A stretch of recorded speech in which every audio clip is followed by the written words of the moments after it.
2007 সালে কাকার Ballon d'Or জয়ের পর আর কোনো ব্রাজিলিয়ান পাননি বিশ্বসেরার আনুষ্ঠানিক স্বীকৃতি।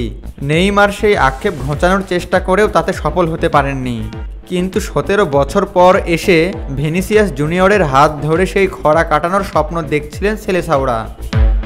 দেখাটাই স্বাভাবিক, কেননা দুর্দান্ত পারফরমেন্স দিয়ে তিনি নজর কেড়েছিলেন সাবেকদের। এবারকার ব্যালন ডিওর জিতবেন ভিনিসিয়াস জুনিয়র। সাবেক তারকা রিভালদো এমন ভবিষ্যৎবাণী করেছিলেন জুনের প্রথম সপ্তাহে। এরপর একই সুরে গান ধরেছিলেন রোনালদো নাজারিও থেকে শুরু করে নেইমার ও কাকারা। কিন্তু কোপা আমেরিকা থেকে ব্রাজিলের বিদায়ে বদলে গেল সব দৃশ্যপট। সাবেকদের জোর গলায় বলা ভিনির কথা রূপ নিয়েছে এক ধরনের অনিশ্চয়তায়। সেরার দৌড়ে পিছিয়ে পড়ার শঙ্কা জেগেছে ব্রাজিলিয়ান এই তারকার, আর এই ছিটকে পড়ার শঙ্কা জাগার পিছনে কারণও রয়েছে যথেষ্ট। কোপা আমেরিকা শেষ হতে যাচ্ছে এই সপ্তাহের মধ্যেই। একই সময়ে শেষ হবে ইউরো চ্যাম্পিয়নশিপও। আগামী আগস্টের আগে ক্লাব ফুটবলের ব্যস্ততাও নেই। আন্তর্জাতিক ফুটবলের সেরা দুটি টুর্নামেন্টের শেষ বেলায় এসে ব্যালন ডিওরের পুরো হিসাব নিকাশটাই রীতিমতো বদলে যাচ্ছে। এবছর ব্যালন ডিওর ঘোষণা করা হবে আগামী অক্টোবরের 28 তারিখ। এই দৌড়ে যারা টিকে থাকবেন তাদের প্রমাণ করার সুযোগ অনেকটাই শেষ হয়ে যাবে চলতি মাসেই। ব্যালন ডিওরের জন্য বিবেচ্য সময় 1 বছর। সেই মোতাবেক একজন ফুটবলারের 2023 সালের 1 আগস্ট থেকে 2024 সালের 31 জুলাই পর্যন্ত পারফরমেন্স বিবেচনায় আনা হবে। ফিফা বিশ্বকাপের পর সবচেয়ে জনপ্রিয় টুর্নামেন্ট যদি ইউরো চ্যাম্পিয়নশিপ আর কোপা আমেরিকাকে বলা হয় তাহলে ভুল হবে না কোনো। ব্যালন ডিওর জয়ী নির্বাচনের ক্ষেত্রেও দুটি টুর্নামেন্টের প্রভাবও থাকে ব্যাপক। ভিনিসিয়াস কোপা আমেরিকার কোয়ার্টার ফাইনালে খেলতে পারেননি কার্ডজনিত কারণে। তার দলও ছিটকে গেছে টুর্নামেন্ট থেকে। পাশাপাশি ইউরো এবং কোপায় এখনও সেমিফাইনাল এবং ফাইনাল বাকি আছে। কার হাতে এই দুটি টুর্নামেন্টের ট্রফি উঠবে তা এখনই বলার উপায় নেই। যে কারণে ব্যালন ডিওর রেস থেকে কিছুটা ব্যাকফুটে চলে গিয়েছেন ভিনি, সেটি বলাই যায়।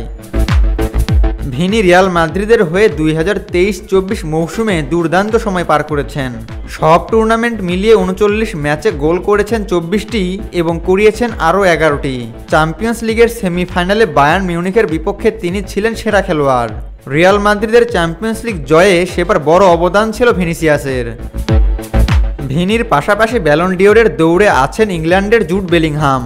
রিয়াল মাদ্রিদে ভিনিসিয়াসেরই সতীর্থ তিনি। চলতি মৌসুমে 42 ম্যাচ খেলে গোল করেছেন 23টি।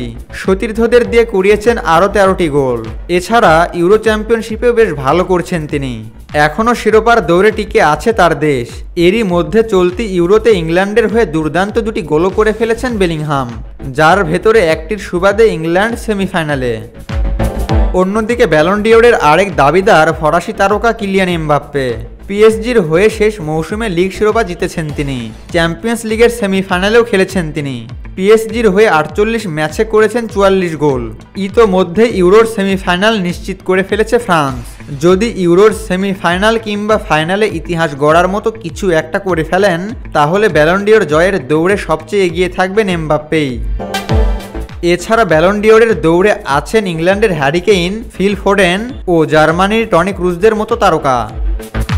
যেসব নির্বাচিত সাংবাদিক ব্যালন ডিওরের জন্য ভোট দিয়ে থাকেন তাদেরকে 3টি বিষয় বিবেচনায় নিতে বলা হয়। বিবেচ্য সময় সংশ্লিষ্ট খেলোয়াড়দের পারফরমেন্স, দলের সাফল্য এবং আচরণ ও ফেয়ার প্লে। তবে পারফরমেন্স ও দলের সাফল্যে ভিনিসিয়াস এগিয়ে থাকলেও আচরণ ও ফেয়ার প্লেতে পিছিয়ে আছে এই Brazilian. Abu Talha, on field.